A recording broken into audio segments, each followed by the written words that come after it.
So just because someone is religious doesn't automatically mean they're a good person. You already knew that, but this story really drives it home. Her name is Melinda. In 1981, she's 23, living in Kansas, working as a secretary at a local Christian university. She's deeply religious, very involved in her church. Then she meets Mark Mangelsdorf. He's the student body president, charming, good-looking, and they hit it off fast. They start as friends, then it turns into a full affair. Here's the problem. Melinda is already married. Her husband is David Harmon. David is a nice guy. He works at a local bank. And to make it even messier, David and Mark are actually friends. They play racquetball together regularly, but Melinda and Mark don't care. They keep seeing each other secretly. People on campus notice. Faculty, students, even people from their church start gossiping and warning Melinda that she's getting too close to this guy while she's married. She ignores every single warning.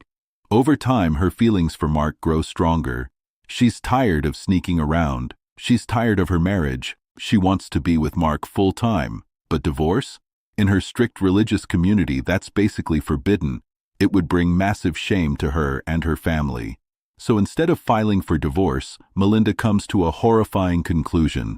The only way she can be with Mark is if David is gone, permanently. She talks to Mark about it. They agree. Their plan is simple and brutal. Mark sneaks into their apartment at night, kills David with a crowbar, and they stage it to look like a robbery gone wrong. Fast forward to 1982. One night after midnight, David is asleep. Melinda quietly gets up, opens the door, lets Mark in. He's carrying the crowbar. He walks into the bedroom and starts hitting David over and over.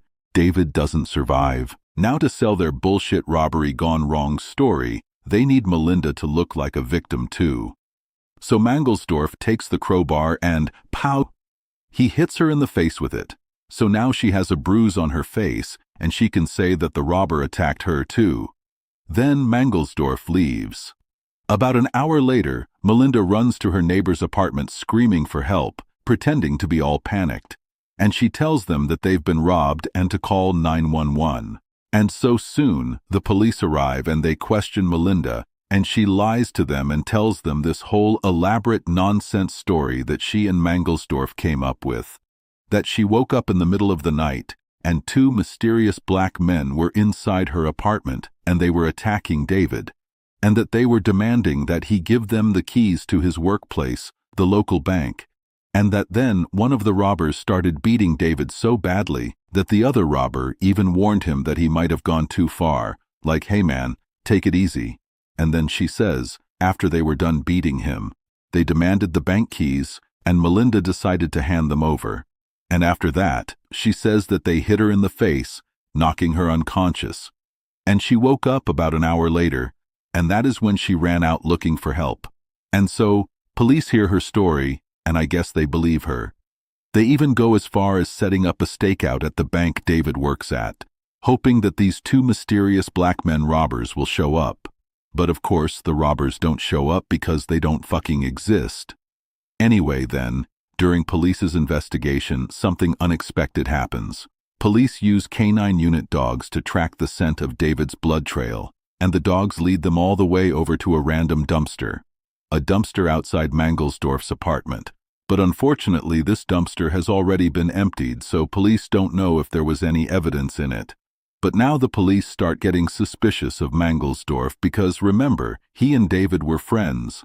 So they start thinking that maybe David's friend killed him. And so they go and search his apartment, and there they find bloodstains right on his door. But when they test the blood, the results don't show that it matches with David, mostly because the technology available at that time just isn't very advanced. And so police start talking to people in the community and interviewing them. People who knew David, and some of these people start pointing out the rumors of David's wife, Melinda, smashing with David's friend Mangelsdorf. Yeah, the same guy police are already suspicious of. However, police can't prove any of this. They can't prove an affair.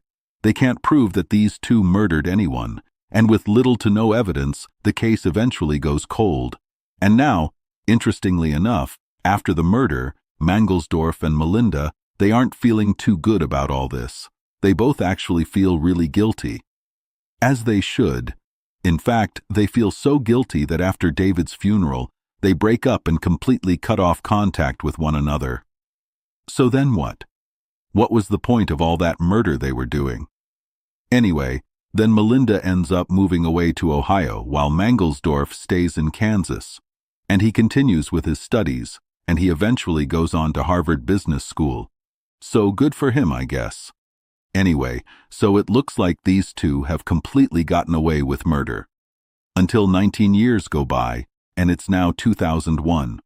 And around this time, the local police department in that county gains access to new, more advanced DNA matching technology, and they decide to run it on some old unsolved cases, including David's murder. And so they go and they retest the bloodstains found on Mangelsdorf's apartment door. And this time, the results show an extremely high probability that the blood on the door belonged to David. And so the detectives working on this are like, all right, I guess we gotta go track everyone down now. And so they go to Ohio, and they visit Melinda, and they start asking her questions about what really happened the night David died. And Melinda, she cannot keep her story straight. She's getting details wrong. She claims there was only one black man who robbed them instead of the two.